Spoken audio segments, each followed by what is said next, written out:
साथियों, ये बात सही है कि ईरान में आजकल बहुत आग धधक रहा है, किंतु ये कहने में कोई अतिशयोक्ति नहीं है साथियों कि ये चिंगारी लगाई हुई बहुत पहले का है। आइए हम समझते हैं कि क्या कारण है और कौन सी चिंगारी पहले की लगाई गई है और वहाँ की जनता कौन सी मांग कर रही है सरकार से, कौन सा नारा दे रही है, कौन-कौन से कारण बता रही है, सारी चीज़ों को हम समझेंगे। उससे पहले अगर हम वर्ल्ड मैप पर भारत की और ईरान का एक नक्शा देखना चाहें, तो आप देखेंगे कि भारत यहाँ पड़ता है और ईरान इसके पड़ोसी के पड़ोसी में पड़ता है, यानी आप सह-पड़ोसी की बात कर सकते हैं। लेकिन साथियों, ये भी बात सही है कि अगर सह-पड़ोसी में आग लगे तो पड़ोसी के पास उसका धुआँ ज़रूर आता है।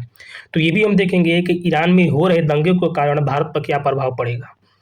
तो आइए हम शुरू करते हैं बातों को। देखिए साथियों, ईरान के अंदर जो सुलगता हुआ इस समय का विस्फोट है, ये सालों की दबी हुई आग है। क्यों सालों की दबी हुई आग है, यही तो हमको समझना है।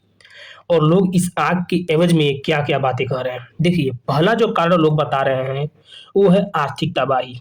क्या है आर्थिक तबाही? तो दंगों की सबसे बड़ी चिंगारी जो है, वो ईरान की अर्थव्यवस्था पंगु हो जाने के कारण है। ईरान की अर्थव्यवस्था पंगु हो चुकी है, यानी वहाँ का जो मुद्रा रियाल है, वो आज ऐतिहासिक कीमतों पर सबसे ज़मीनी स्तर पे आ चुका है। और बात करें हम, तो महँगाई 40 से 50% के आस-पास बढ़ चुकी है। ऐसा क्यों होता है? थोड़ा समझ लीजिए आगे विस्तार से। देखिए होता क्या है, जैसे वर्तमान में आप देख रहे होंगे कि डॉलर के रूप में भारत का पैसा अभी ज़्यादा फ्लक्चुएट कर रहा है, कभी बढ़ रहा है, कभी घट रहा है। ऐसे मतलब मान लीजिए 1 डॉलर आपका ₹80 का है, मान लीजिए, ठीक है? तो यहाँ पे आप देखेंगे तो रुपया ठीक है, मान लीजिए ₹70 है चाहे नॉर्मल है। लेकिन जैसे 1 डॉलर का मूल्य अगर ₹90 हो जाए, तो यहाँ पे रुपये का मूल्य जो होता है वो गिरने लगता है। यानी पहले 1 डॉलर में ₹80 मिलते थे, अब 1 डॉलर में ₹90 मिल रहे हैं। इसका मतलब ये हुआ कि महँगाई बढ़ रही है। पहले जो सामान ₹80 मिल जाते थे, अब वो ₹90 मिल रहे हैं। वही यहाँ पे हुआ है ईरान में। इसके कारण जो बेरोज़गारी है, ख़ासकर युवाओं में विस्फोट का स्तर ज़्यादा हो गया है। और नतीजा क्या हुआ इसके कारण? जब रोटी महँगी हुई और जेब खाली हो गया, तो भीड़ कानून नहीं, सड़कें चुनने लगती है। साथियों, जब जेब खाली हो या भूख से इंसान तबाह हो, तो कानून-वानून नहीं देखता। वो मतलब एक समझिए कि आतंकवादी के रूप में धारण कर लेता है, क्योंकि उसको पेट भरने के लिए कुछ भी कहो तो वो कुछ भी करेगा। रीज़न ये है। दूसरा आप देखेंगे तो ये जानते हैं जो दुनिया के चौधरी हैं साहब, अमेरिका। अमेरिका गले की फांस बना हुआ है ईरान की। क्यों? पश्चिमी देश के साथ-साथ अमेरिका भी ईरान पे कड़े आर्थिक प्रतिबंध लगा दिया है। अब आर्थिक प्रतिबंध लगाया जिसके कारण तेल का निर्यात घट चुका है और विदेशी निवेश लगभग खत्म हो चुके हैं। और जिसका नतीजा क्या हुआ? सरकार के पास पैसे नहीं है और जनता के पास धैर्य नहीं है। जनता इंतज़ार नहीं करेगी, काहे कि जब भूख लगेगा तो कौन सी का इंतज़ार? बाबा जी के टुल्लू, भाई भूख लगेगी तो जनता विद्रोह करेगी सरकार से, वही है। अब आइए साथियों थोड़ा हम समझते हैं कि ये आर्थिक प्रतिबंधी के रूप कैसे होते हैं, क्या आते हैं? तो देखिए इसमें सबसे बड़ी बात होती है मुद्रास्फीति की, इन्फ्लेशन की। तो टाइप ऑफ इन्फ्लेशन हम देख लेते हैं और बातों को वहीं से समझ लेंगे, क्योंकि हमको क्वेश्चन को भी ध्यान रखना है। देखिए एक होता है मांग जनित मुद्रास्फीति, जिसको डिमांड पुल इन्फ्लेशन बोला जाता है। ये कब होता है? देखिए जब मांग आपूर्ति से अधिक हो जाए, मतलब आपूर्ति से अधिक। जैसे मान लीजिए हमने 2 सामान मँगाया था कोई बेचने के लिए, लेकिन माँग इतना ज़्यादा आ रहा है कि 5 गो माँग आ गया।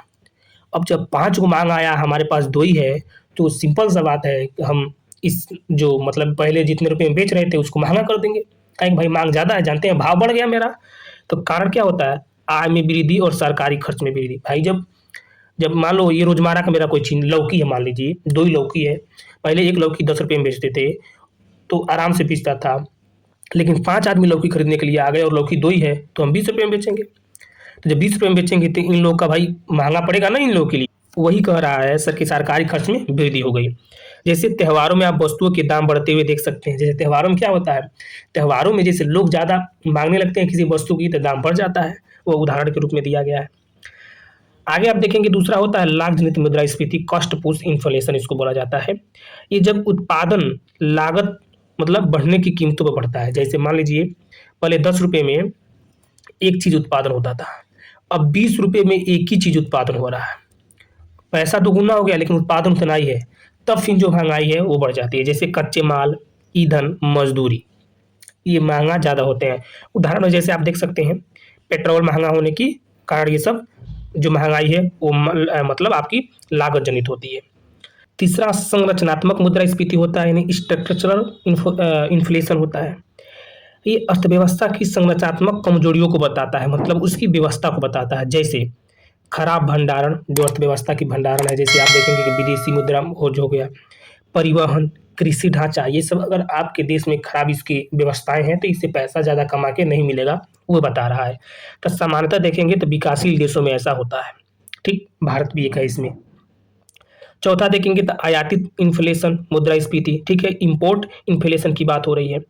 जब विदेशों से आय की जनता वाली वस्तुएं महंगात हो जाए, मतलब आयात की जाए, जैसे पेट्रोल, डीजल, कच्चे माल, ये विदेशों से मंगाए जाते हैं। तो जब ये महंगे हो जाते हैं, मान लीजिए पहले हम 10 रुपये में 2 किलो कच्चे माल मंगाते थे, अभी 20 रुपये में ही 2 किलो कच्चे माल मंगा रहे हैं, तो जाहिर सी बात है जो ये कच्चे माल का उपयोग करके जो माल बनाए जाते थे वो अब महंगे में बेचेंगे। Got it? ठीक।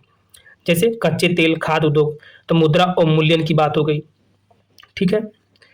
पांचवें आप देखेंगे तो खुली रूप की मुद्रास्फीति, ओपन इन्फ्लेशन की बात होती है कि जब कीमतें बाजार में स्पष्ट रूप से बढ़ती दिखाई देती है और सरकार कोई नियंत्रण नहीं कर पाता। ये खास करके गांव के बाजारों में होता है, वहां पे सरकार की नियंत्रण बहुत कम होती है। तो एक लौकी अगर 10 रुपये की है, ठीक, तो देखेंगे कि 2 आदमी मांगने आ गए तो एक लौकी 20 रुपये कर देंगे। सरकार की यहाँ पे कोई नियंत्रण नहीं है, ठीक। दबी हुई सरप्रेस इन्फ्लेशन की बात है, सरकार द्वारा मूल्य नियंत्रण से महंगाई छिप जाती है, नियंत्रण हटाने पर तेज हो जाती है। जैसे मान लीजिए कि सरकार कोई वस्तु है, जिस पर सरकार ने कहा कि ये वस्तु 10 रुपये से अधिक में नहीं बेचा जाएगा, ठीक, लेकिन जैसे सरकार इस पे हटा दी अपनी नज़र तो ये वस्तु तुरंत 20 रुपये का हो गया, एक ही वस्तु। तो उसको हम दबी हुई मुद्रास्फीति कहते हैं।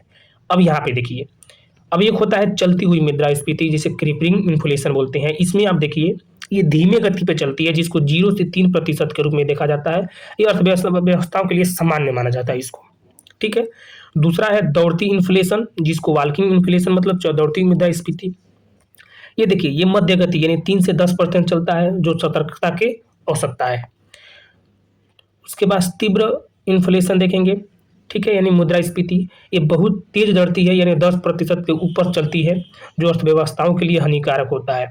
लेकिन जो ईरान का हालात है वो अति मुद्रास्फीति है, क्योंकि 40% और 50% की तेज से दौड़ रही है, जिसको अति मुद्रास्फीति के रूप में हम देखेंगे, जो अत्यधिक और अनियंत्रित महंगाई है। समझ रहे हैं? मूल्य का अवमूल्यन लगभग समाप्त हो जाता है, ठीक है, मूल्य का मूल्य लगभग समाप्त हो जाता है। और कारण जैसे देखेंगे कि आप जर्मनी में 923 में, ये जिम्बाब्वे में जो हुआ था। इसके बाद हाल वो आ जाती है कि वस्तु विनिमय, जैसे ए दीदी हम आपको लौका दे रहे हैं तो आप हमको कोहड़ा दे दीजिए, वस्तु विनिमय होने लगता है, क्योंकि मुद्राओं का जो हाल बहुत खत्म हो जाता है। अब साथियों हमने तो 2 कारण देख लिए थे, जैसे कि 2 कारण हम आपको बता दें फिर से। एक देखा था हमने यहाँ पे कि आर्थिक तबाही थी, और दूसरा देखा था हमने अमेरिका का प्रतिबंध था, और ये हमने समझा था कि मुद्रास्फीति के बारे में। तो अब तीसरा देखते हैं। तीसरा है सशक्त इस्लामिक शासन, जिसमें आबादी का गला घोंट हो रहा है, महिलाओं पर सशक्त नियंत्रण है। साथियों कहने की कोई बात नहीं है कि इस्लामिक धर्म में आप देखेंगे महिलाओं पर नियंत्रण ज़्यादा होता है, जैसे कि वो बुर्का पहनना और भी तमाम तरह की चीज़ें हैं, जिसमें आप सिंपल देख सकते हैं बोलने की, लिखने की, विरोध करने पर प्रतिबंध। यानी भारत में जो अभिव्यक्ति का मतलब आपकी आज़ादी है, आर्टिकल 19 की आज़ादी है, वो यहाँ पे पूरी प्रतिबंध है, जिसका कारण देखेंगे तो आप इंटरनेट भी बंद है, मीडिया नियंत्रण बंद है। नतीजा लोग क्या कह रहे हैं कि आज की युवा पीढ़ी से पूछ रही है, क्या हम सिर्फ आज्ञाकारी नागरिक हैं या इंसान भी? मतलब हम खाली नागरिक हैं कि इंसान भी? अरे इंसान है, हमको बोलने दो, लिखने दो, पढ़ने दो। केवल आज्ञाकारी इंसान बना के रखोगे कि नहीं हम जैसा कर रहे हैं वैसा ही करोगे। चौथा देखेंगे आप साथियों, युवाओं का गुस्सा। युवाओं का गुस्सा में आप देखेंगे तो सबसे खतरनाक तत्व तो युवाओं की गुस्सा, जो कि ईरान की बढ़ती आबादी के कारण मतलब है। ईरान में आबादी बढ़ रही है, जैसे भारत में बढ़ रहा है धनाधन धनाधन धनाधन, और वहाँ पे पढ़े लिखे लोग बेरोजगार हो रहे हैं, जैसे भारत में है। तो सोशल मीडिया से दुनिया मतलब देख चुके जो देश लोग, मतलब जो युवा हैं जो सोशल मीडिया पर घूम चुके हैं, उनके कारण असंतोष है कि ससुरा सरकार कैसी कर रही है, हमको मतलब रोजगार नहीं दे रही है, 13-22 जो भी है। नतीजा क्या है, युवा जब सड़क पर उतरते हैं तो दंगे नहीं क्रांति जन्म लेती है। युवा क्या कहते हैं, इस सरकार को बदलो, ये ससुरा हरामी है, हमको नौकरी नहीं दे रही है, ठीक है? तो वही दंगे हो रहे हैं। पाँचवाँ अगर आप बात करें तो सत्ता की बेरुखी और दमन, यानी विरोध का जवाब गोलियों से दिया जा रहा है, गिरफ्तारी हो रही है, इंटरनेट बंद हो रहा है, संवाद की जगह डंडा पड़ रहा है, यानी बातचीत की जगह पे डंडा पड़ रहा है। इस कारण लोगों में आक्रोश आ गया है और नतीजा दमन से शांति नहीं हुई, बल्कि और ज़्यादा आग भभक गई। जैसे आप देखेंगे तो 1857 की क्रांति में जब ब्रिटिश कंपनी ने दमन शुरू किया तो आग और भभकने लगी। हालाँकि ये बात सही है कि उनके पास संसाधन इतने थे और उस समय की परिस्थितियाँ ऐसी थीं कि वो पूरे चीज़ों को, पूरे दंगों को दबा लिए, लेकिन इस समय कोई भी दिशा नहीं कर पाएगा, क्योंकि इस समय के लोग सोशल मीडिया के चलते बहुत जागरूक हो चुके हैं और लोग आजकल बहुत दंगे करने का तरीका भी जानते हैं। 6वें कारण के रूप में देखेंगे तो बाहरी युद्ध और अंदरूनी भूखी है। जैसे ईरान इस समय अरब देश इजराइल और पश्चिमी से टकरा रहा है। नतीजा है विदेशी पैसे, नीति और हथियार खत्म हो चुके हैं, जनता के लिए राहत की बात नहीं है। नतीजा क्या है, जनता पूछती है पहले देश बचाओगे या सत्ता? मतलब पहले अपने देश के लोगों के बचाओगे या अपने सत्ता को बचाओगे? तो यहाँ पे धर्म आता है कि पहले देश को, लोगों की बचाया जाए, ना कि सत्ता को। अब हम साथियों बात करते हैं कि इसका कारण भारत पर क्या पड़ेगा, मतलब इसका प्रभाव भारत पर क्या पड़ेगा। देखिए, भारत पर पड़ने वाले सीधे प्रभाव की कुछ चर्चा कर लेते हैं। जैसे भारत के नागरिकों की सुरक्षा, भारत सरकार ने ईरान के लिए यात्रा जो कर रहे लोग हैं उनको लिए कहा है कि अगर आवश्यक हो, मतलब ज़रूरी हो, तभी यात्रा कीजिए, ना तो यात्रा को टाल दीजिए वर्तमान में, ठीक? और वर्तमान में भारतीय नागरिकों को जो वहाँ पे रह रहे हैं उनके लिए सरकार कहिए कि आप सतर्क रहिए, दंगे में भाग न लीजिए, आप सतर्क अपने घरों में रहिए। ईरान में लगभग 10,000 भारतीय छात्र व नागरिक रह रहे हैं, जिनकी सुरक्षा की सूचना साझा करने के लिए कहा गया। मतलब यहाँ पे जितने ये भारतीय लोग हैं, इनके से जुड़ी जो भी सूचनाएँ हैं कि इनमें क्या हो रहा है, इनकी सूचना भारत को मिलनी चाहिए। संकट के समय विदेश में फंसे नागरिकों का निगरानी, सलाह और समय पर सहायता पहुँचाने भारत की विदेश नीति का प्रथम हिस्सा है, ठीक है? तो भारत अपने लोगों को कुछ करने नहीं देगा, समझ रहे हैं ना? दूसरा, कूटनीतिक और विदेश नीति पर असर। ईरान में अस्थिरता के कारण भारत को क्षेत्रीय स्थिरता बनाए रखने में कठिनाई आती है, यानी वेस्ट एशिया स्टेबिलिटी। बात सही है। जब सब पड़ोसी में ऐसे दंगे हो रहे हैं तो स्टेबिलिटी, जो वहाँ पे स्थिरता है यानी स्टेबिलिटी, वो कैसे रहेगी? स्थिरता ही फैली रहेगी। तो भारत को संतुलित निर्धारण करने में जो मतलब बैलेंस ऑफ पावर है, रणनीति अपनी पड़ सकती नहीं, ताकि किसी भी पक्ष के साथ संबंध बुरे न हो, ये ऐसा हो। तीसरा देखेंगे तो ऊर्जा सुरक्षा, यानी क्रूड ऑयल पर प्रभाव पड़ रहा है। जैसे भारत देखेंगे तो जैसे कच्चे माल मंगाता है, इस पर ज़्यादा काफ़ी प्रभाव पड़ सकता है। इसके कारण अनिश्चितता से कच्चे तेल कीमतों में वृद्धि हो सकती है, ठीक है? जो होर्मुज़ जलडमरू है, उस पर तनाव बढ़ सकते हैं, ठीक?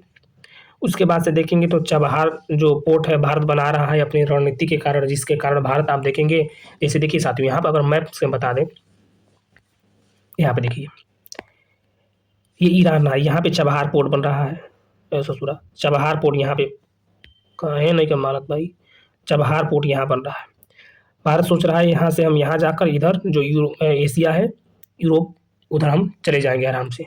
तो जब दंगे हो रहे हैं ईरान में तो इसके लिए ये चुनौती हो जा रही है, ठीक है? तो चबहार पोर्ट को लेकर हमारा काफ़ी इसमें चुनौती है। और अगर पाँचवें देखेंगे तो आर्थिक व वैश्विक स्तर पर भी इसका प्रभाव काफ़ी ज़्यादा है कि जब देश आपस में लड़ते हैं तो व्यापार सही से नहीं हो पाती है, और भी चीज़ें, तमाम तरह की चीज़ें हैं, जो संगठन है, समूह है, ये सब में भाग लोग नहीं ले पाते, तो उसका क्रियान्वयन नहीं हो पाता। तो उम्मीद है साथियों कि आप समझे होंगे कि ईरान में दंगे क्यों कारण, आर्थिक कारण और सामाजिक कारण क्या-क्या हैं जो कारण हो रहे हैं। तो फिर मिलेंगे अगली वीडियो में, तब तक के लिए धन्यवाद।